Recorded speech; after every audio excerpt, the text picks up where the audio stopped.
Space research organisation ISRO के कुछ wonderful projects और अचीवमेंट्स के बारे में बात करेंगे, जिसका नाम है चंद्रयान।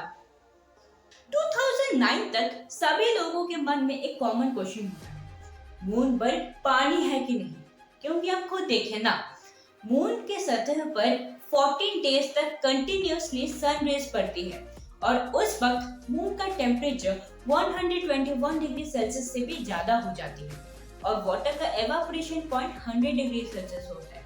तो अगर भी वहां पर वाटर होगी तो वो तो एवापोरेट होकर वाटर वेपर्स में कन्वर्ट हो जाएंगे और मून में एटमॉस्फेयर नहीं होता और एटमॉस्फेयर का काम होता है गैसेस को ट्रैक करके रखना। और क्योंकि मून में एटमॉस्फेयर नहीं है, इस कारण सारे जो वाटर वेपर्स एवापोरेशन के बाद फॉर्म होंगे वो स्पेस में चली जाएंगी, इसलिए वाटर तो पॉसिबल नहीं हो सकता मून में। दूसरा रीजन यह है कि 14 डेज के बाद जब मून के सरफेस पर और सन रेज नहीं पड़ेंगे तब मून का टेम्परेचर -133 डिग्री सेल्सियस से भी ज्यादा कम हो जाएगी। उस वक्त मून में जो वाटर फॉर्म होगा वो सॉलिड स्टेट में होगा, क्योंकि वाटर को लिक्विड स्टेट में रहने के लिए 0 डिग्री सेल्सियस से 100 डिग्री सेल्सियस तक रहना है और यहाँ पर तो -133 डिग्री सेल्सियस है, तो फिर वाटर लिक्विड से सॉलिड में कन्वर्ट हो जाएंगे। लेकिन साइंटिस्ट का मानना ये था कि मून में वाटर हो सकती है, क्योंकि जब हम मून का पिक्चर देखते हैं हमें बहुत सारे गड्ढे दिखते हैं, जिनमें से कुछ गड्ढे ऐसे होते हैं जहाँ पर सनलाइट एंटर नहीं कर पाती। इस वजह से वहाँ पर शैडो फॉर्म होती है और क्योंकि वहाँ पर सनलाइट एंटर नहीं कर पाती, इस वजह से वहाँ का टेम्परेचर करीब 0 डिग्री के आसपास रहती होगी।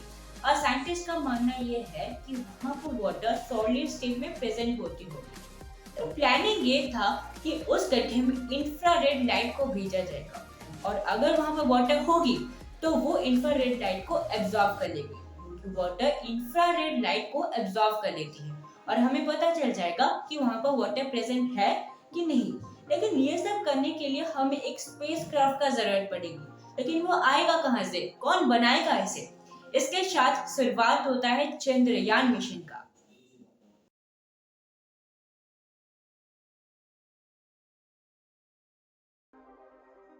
चंद्रयान 1 भारत का पहला लूनर यानी कि मून मिशन, जो कि सक्सेसफुली 22 अक्टूबर 2008 को सतीश धवन स्पेस सेंटर श्रीहरिकोटा से लॉन्च किया जाता है।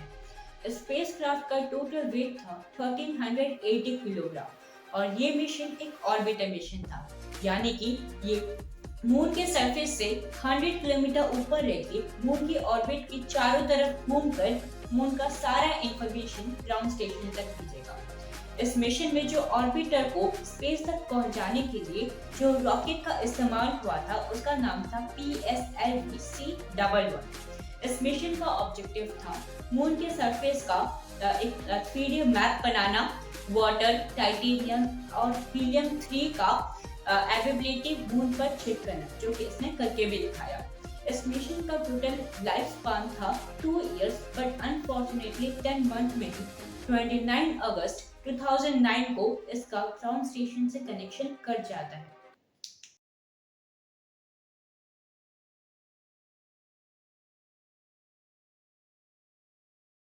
चंद्रयान 2 भारत का दूसरा लूनर मिशन था और बहुत ज्यादा कॉम्प्लेक्स मिशन भी था, क्योंकि चंद्रयान 1 एक ऑर्बिटर मिशन था जिसको चांद के चारों तरफ उसकी ऑर्बिट में रिवॉल्व करके इंफॉर्मेशन कलेक्ट करना था।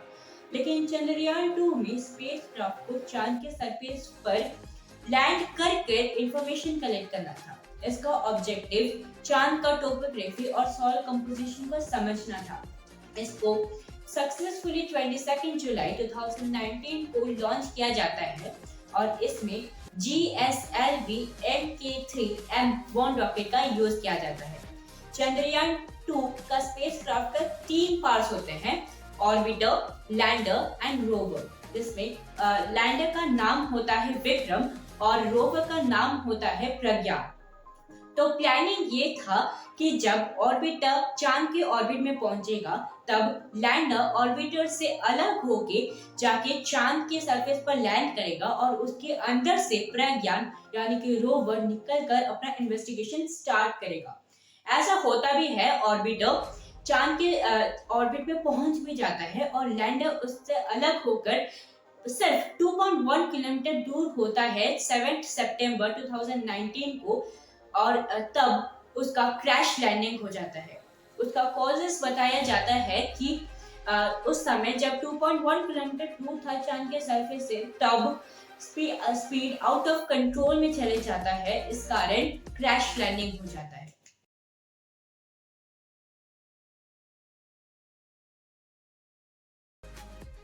चंद्रयान 2 मिशन के फेल हो जाने के बाद चंद्रयान 3 मिशन को लाया जाता है, जो कि एग्जैक्टली चंद्रयान 2 मिशन जैसा ही होता है।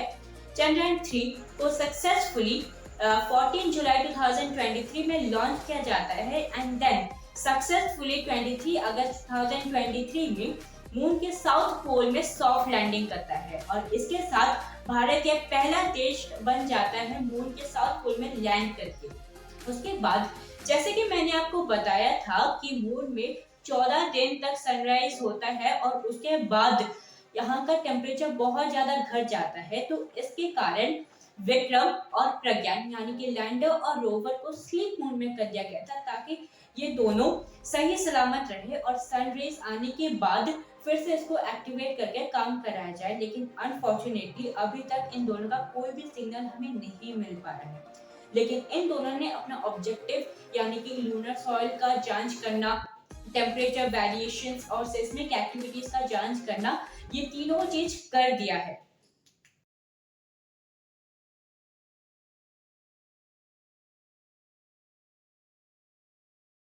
अभी थोड़ा लेवल बढ़ाते हैं दोस्तों। अभी चंद्रयान लैंड भी करेगा, 2-3 पैकेट सैंपल कलेक्ट भी करेगा और वापस अर्थ भी आएगा। जी हाँ दोस्तों, ये है प्लानिंग चंद्रयान 4 का, जो कि LVM-3SC रॉकेट में भेजा जाएगा। Reaching the moon, but for Chandrayaan 4, there is a huge challenge. We not only have to go and land on the moon, collect the sample, take off from the surface of the moon like a rocket, go to the orbit of moon, raise its orbit to reach Earth. Not only to reach Earth, but it has to finally land on Earth.